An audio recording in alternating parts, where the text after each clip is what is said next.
একটি পা হারিয়েছেন সৌরভ, তবে কর্মক্ষমতা হারাননি একদমই। তাই তো কর্মস্থলের পাশে কৃত্রিম পা খুলে রেখে আপন মনে কাজ করছে। অন্যদিকে কথা বলতে না পারা বাক প্রতিবন্ধী দুই সহকর্মী ইশারায় ভাগ করে নিচ্ছেন নিজ নিজ দায়িত্ব। আবার অন্যদিকে শারীরিকভাবে একদম স্বাভাবিক কেউ কেউ কাজ করছেন আপন গতিতে। এমন দৃশ্য দেখা যায় বিডি অ্যানিম্যাল হেলথের কর্মপরিবেশে। বিডি অ্যানিম্যাল হেলথ কাজ করে যাচ্ছি 4 বছর। দেখতে পাচ্ছেন আমার একটা পাও নাই, যেটা নিয়ে আমি কাজ করে আসতেছি। কিন্তু এই কাজটা আমরা অন্য কোনো প্রতিষ্ঠান বা অন্য কোনো কাজ থেকে আমরা পাই নাই। কিন্তু বিডি অ্যানিম্যাল হেলথকে ধন্যবাদ যে আমাদের মতো এই কাজেরই প্রতিষ্ঠিত করে দেওয়ার জন্য। কেন শারীরিক প্রতিবন্ধকতা সম্পন্ন মানুষদের যুক্ত করে কাজ করছে বিডি অ্যানিম্যাল হেলথ, সে ঘটনা জানতে হলে আপনাকে যেতে হবে একটু পেছনের দিকে। 2014 সালে বিডি অ্যানিম্যাল হেলথের চেয়ারম্যান মোহাম্মদ রাসেল আহমেদ ভয়াবহ এক সড়ক দুর্ঘটনার শিকার হয়েছিলেন।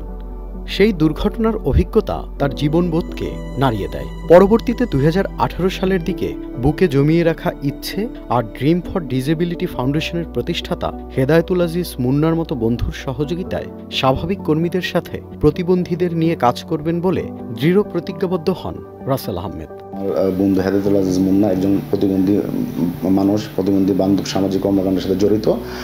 ও আমাকে বলল যে এখানে যে প্রতিষ্ঠান করলে এলাকার কিছু প্রতিবন্ধীরা এখানে কাজ করতে সুযোগ পাবে।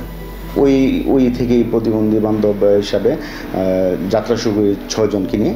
তিনি আমার কথায় সাড়া দিয়ে প্রতিবন্ধী বান্ধব এবং প্রতিবন্ধী ব্যক্তিদের কর্মসংস্থান তৈরি করেছেন। আমি বিশ্বাস করি যে আমাদের প্রতিবন্ধী ব্যক্তিদের প্রতি দয়া নয়, করুণা নয়, ভালোবাসা দিয়ে, রেসপেক্ট দিয়ে যদি বাংলাদেশের অন্যান্য উদ্যোক্তারা এইরকম কর্মসংস্থানের ব্যবস্থা করে, সত্যিই প্রতিবন্ধী ব্যক্তিরা তার আপন জায়গায় ফিরে যেতে পারবে। তবে 2006 সালের দিকে মাত্র 6 জন কর্মচারী নিয়ে যাত্রা শুরু করা প্রতিষ্ঠানটিতে বর্তমানে কাজ করছে প্রায় 30 জন কর্মচারী। বান্ডেল থাকলে প্রতি সেনমানিতে টাকা বাঁচবে। বিকাশ সেনমানি বান্ডেল কিনে জিতুন প্রতি লেনদেনে। এদের মধ্যে প্রায় 14 জন শারীরিক প্রতিবন্ধী এবং 16 জন অপ্রতিবন্ধী নিয়ে ব্রাহ্মণবাড়িয়াতে ভেটেরিনারি প্রতিষ্ঠানটি গড়ে তুলেছেন রাসেল আহমেদ। যাত্রাটা শুরু হয়েছিল 2006 এবং 7-এ কুমিল্লা শুরু করা আমার প্রতিষ্ঠানটা। কুমিল্লা থেকে 2019 সালে আমি ব্রাহ্মণবাড়িয়াতে চলে আসি। 6 জন দিয়ে শুরু করে এখন 14 জনের উপরে আমার এখানে প্রতিবন্ধী কাজ করে। প্রতিবন্ধী ছাড়াও মানে যারা সুস্থ আছে ওনারাও এখানে কাজের সুযোগ আছে। বিডি অ্যানিম্যাল হেলথের উৎপাদিত পণ্য নিয়ে বর্তমানে দেশের 36টি জেলায় কাজ করছেন ভেটেরিনারি খাতে যুক্ত অনেক কর্মীরা।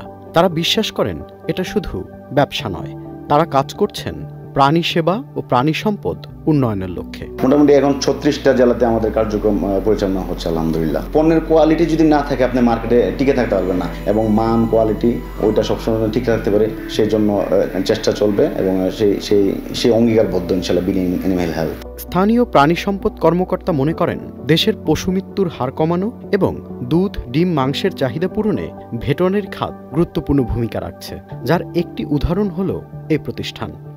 সরকারিভাবে যতটুকু আমরা পাচ্ছি সেটা তো দিচ্ছি, কিন্তু প্রাইভেটলি কিন্তু এই জিনিসটা আগে আসতে হবে আরও সহজলভ্যভাবে এবং গুণগত মান সম্পন্ন বজায় রেখে। আমাদের এখানে একটা বিডি অ্যানিম্যাল হেলথ নামে একটা কোম্পানি আছে, সেখানে আমি গতকালকেই গিয়েছিলাম।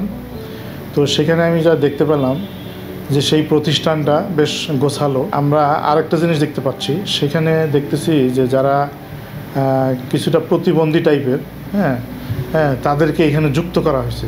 এগুলো কিন্তু একটা পজিটিভ দৃষ্টিভঙ্গি। কর্মীদের অদম্য শ্রম ও মানবিক মূল্যবোধের স্বীকৃতি স্বরূপ বিডি অ্যানিম্যাল হেলথ পেয়েছেন channel I digital media award 2020 সহ নানা সম্মাননা। 2020 সালে channel I media award, digital media অ্যাওয়ার্ডটা পাইছি।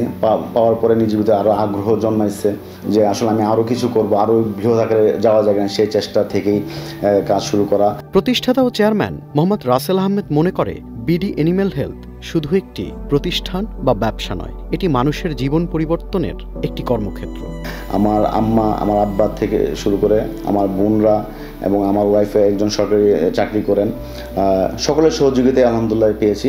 সেক্ষেত্রে আমার যারা শুভাকাঙ্ক্ষী আছে, বিডি অ্যানিম্যালদের পরিবারের যে সদস্যরা আছেন, মাঠে যারা কাজ করতেছেন, সকলেই সহযোগিতা আমি পাচ্ছি এবং এই সহযোগিতাকেই স্বপ্ন দেখে ইনশাআল্লাহ সামনে আরও বড় কিছু করার জন্য পরিকল্পনা করতে সাহস পাচ্ছি। Tanvir Limon, channel I.